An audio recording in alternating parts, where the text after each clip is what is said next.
हमारे पति को जीवन दान दे करके छोड़ दो। कन्हैया कहने लगा मैंने छोड़ तो देंगे लेकिन तब छोड़ेंगे जब तुम इस काली देह को छोड़ दो, क्योंकि तुम यहाँ रहते हो, यमुना का पानी विषैला हो गया है, कोई पी भी नहीं सकता। तो कालियानाग भी कहने लगा प्रभु हम काली देह तो छोड़ देंगे लेकिन गरुड़ हमारे दुश्मन बने बैठे, वो हमें मार देंगे।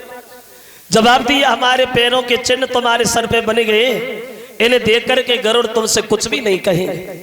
अंत में वो कालियानाग जो है कन्हैया को फन पे बिठाल करके और किनारे पे छोड़ने आया।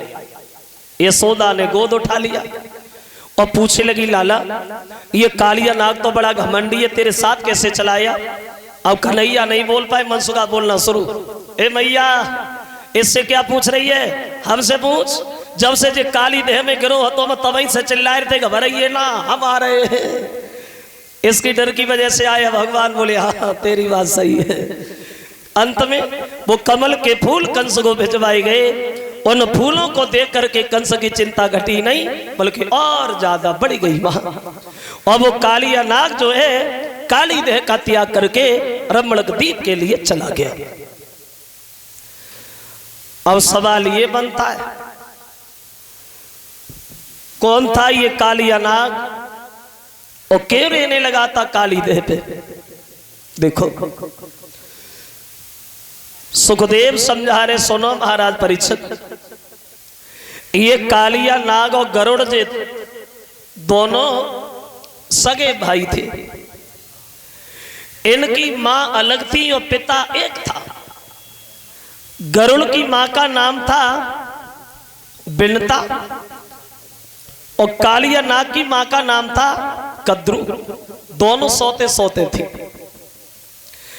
एक बार दोनों में शर्त लग गई। कालियानाग की मां बोली सुनो बिनता, ये सूर्य भगवान के घोड़ा कितने सुंदर लग रहे हैं, काले रंग के हैं। गरुड़ की मां बोली नहीं नहीं सफेद रंग के। वो बोली काले रंग के, वो बोली सफेद रंग के। दोनों में शर्त लग गई। बोले अगर तेरी बात सच वही तो मैं तेरी दासी बनूंगी और मेरी बात सच वही तो तू मेरी दासी बनेगी। तो शाम को जब कालियानाग घर पे आया तो अपनी माँ से मिला तो माँ बोली बेटा एक काम करो, तुम जितने भी नाग हो सूर के घोड़ों से चिपट जाओ, ये घोड़ा दूर से काले दिखाई देने लगे। ऐसा ही हुआ, घोड़ा काले न रहा है। तो शर्त के अनुसार गरुड़ की माँ को उनकी दासी बनना पड़ा। तो एक दिन गरुड़ पूछने लगे मैया बराबर का हक है, तुम दासी बन के काय को रहती हो? उन्होंने कहा न नागों ने हमारी आजादी छीन ली। तो गरुड़ बोले मां अगर नागों ने तुम्हारी आजादी छीनी है तो हम नाग वंश को ही नहीं छोड़ेंगे, नागों को ही खत्म कर देंगे। जो भी नाग मिलता है पकड़ के मार देते गरुड़। सब नाग ब्रह्मा जी से जाके रोए तो ब्रह्मा जी ने एक नियम बना दिया और बोले गरुड़ एक काम करो, ऐसे नागों का वध न करो। हर महीना की अमावस वाली रात को एक नाग तुम्हारे करीब आएगा, उसे मारना या छोड़ना फैसला तुम्हारे हाथ में। ऐसा ही हुआ। अब गरुड़ की इच्छा अनुसार एक नाग जाने लगा गरुड़ के पास, गरुड़ मार देते। कुछ समय तक नियम चला लेकिन एक दिन कालियानाग ने यह नियम तोड़ दिया। बोले बुजदिल हो सबके सब जो अपनी इच्छा से मरने चले जाते हो, आज के बाद अगर कोई भी गया तो हम उसके परिवार को मार देंगे।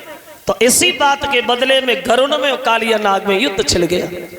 तो ये कालियानाग गरुड़ से हार गया और काली देह में जाके गिर गया, क्योंकि कालियानाग जानता था गरुड़ हर जगह जाते लेकिन काली देह पे नहीं जाते। गरुड़ काली देह पे क्यों नहीं जाते थे? क्योंकि गरुड़ को ये श्राप लगा था। एक बार सोबर ऋषि महात्मा भजन कर रहे थे काली देह पे, तो गरुड़ गए एक मछली निकाली खाने को बैठ गए। तो महात्मा जी बोले देखो गरुड़ भाई हम यहाँ भजन कर रहे हैं, अपना भोजन कहीं दूसरी जगह ढूंढ लेना, यहाँ जीवधारियों का वध न करो। तो गरुड़ नहीं माने, मछली निकाली खा गए। तो महात्मा जी को क्रोध आ गया, सुनो गरुड़ आज के बाद जिस दिन तुम इस काली देह पे आओगे उसी दिन तुम्हारी मौत हो जाएगी। तो गरुड़ इसकी डर की वजह से वहां जाते नहीं थे और कालियानाग निश्चिंत होकर के रहने लगा था वहां। अब इधर वो कमल के फूल कंस को भिजवाए गए उन फूलों को देख करके कंस की चिंता घटी नहीं बल्कि और ज्यादा बढ़ गई वहां। और भगवान अपनी लीलाएं दर्शा रहे वृंदावन। एक दिन श्याम सुंदर ने वृंदावन में कुछ देखा। क्या देखा? कब देखा? भगवान ने वृंदावन में देखा कि गोपियां 16 श्रृंगार किए हुए हैं, पूजा की थाली हाथ में लिए हुए हैं, घर घर में बड़े मीठे मीठे पकवान बनाए जा रहे हैं और बड़े बढ़िया बढ़िया गीत गा रही हैं। ऐसा लगता है उन गीतों को गा करके किसी को रिझा रही हैं और किसी से कुछ मांग रही हैं। भगवान दूर से देखते हैं वृंदावन की दशा। वे गोपियां जो हैं कर 16 श्रृंगार और गोपियां बढ़ती जाती हैं, गोपियां बढ़ती जाती हैं, स्वाद भरे गीत गाई की नींद जाती है। हाथ ना किसी के खाली है, हाथ ना किसी के खाली है,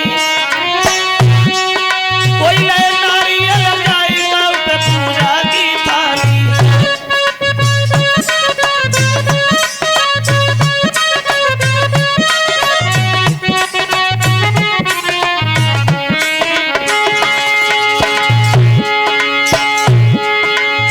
देख रहे हैं भगवान,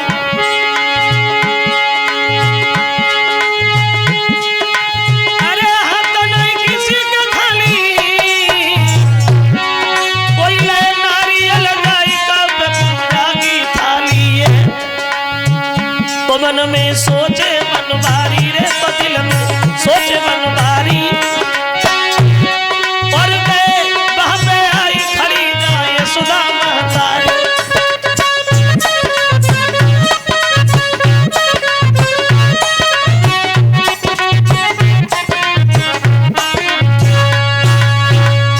भगवान ने देखा गोपियां 16 श्रृंगार किए हुए हैं, पूजा की थाली हाथ में लिए हुए हैं, बड़े बढ़िया बढ़िया गीत गा रही हैं।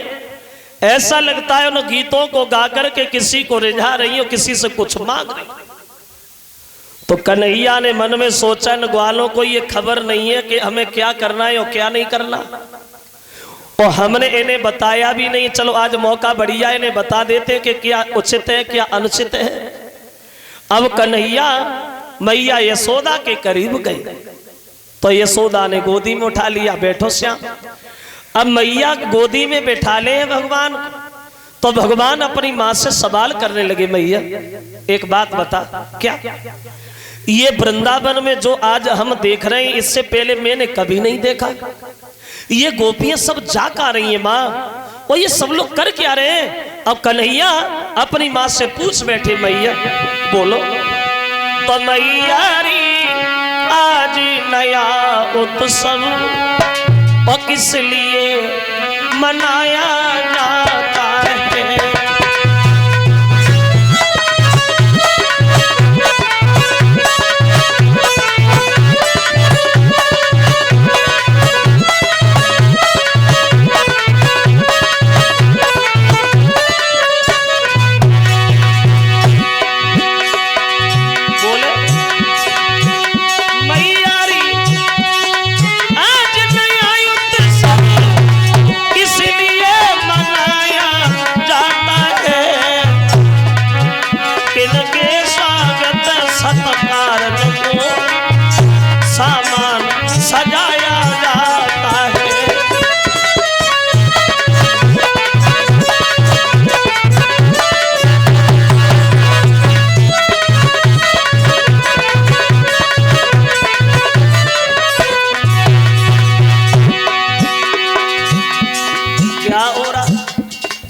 ये गोपियां क्या कर रही और ये जा का रही है। और भगवान सवाल करते हैं, मां बोलो।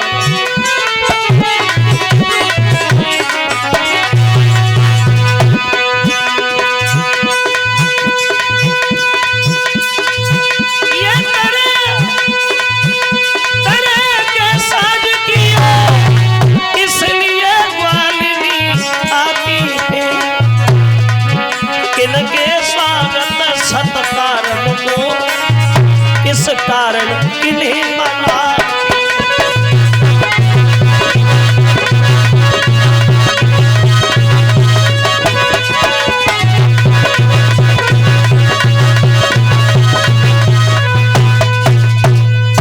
क्या हो रहा है माँ? ये गोपियां किधर जा रही है, कर क्या रही है? तो यशोदा नहीं बोल पाई, तब तक नंद बाबा बोलने लगे। यशोदा तो चुप ही नहीं, और बे बोले बाबा नंद, और तुम्हें नहीं मालूम है बेटा यादव चंद। नंद बाबा बोले इधर आओ श्याम, हम तुम्हें बताएं ये क्या हो रहा है। बोले क्या हो रहा है? बोले वो हो रहा है जो वर्षों से हो रहा है। क्या हो रहा है? बोले सुनो, हम वृंदावन के लोग हर कार्तिक के महीना की अमावस वाले दिन देवताओं के राजा इंद्र का पूजन करते हैं श्याम। तो कन्हैया पूछने लगे बाबा हम लोग इंद्र का पूजन क्यों करते? बोले सुनो, जब हम लोग इंद्र का पूजन करते हैं तो वो इंद्रदेव हमारी पूजा को देख करके हम लोगों के ऊपर एक एहसान करते हैं। एहसान काय का एहसान बाबा? पूरी बात सुन लिया करो, बीच में मत बोला करो। जब हम उनकी पूजा करते तो वो इंद्रदेव हमारी पूजा को देख करके कि मेघों को आज्ञा दे करके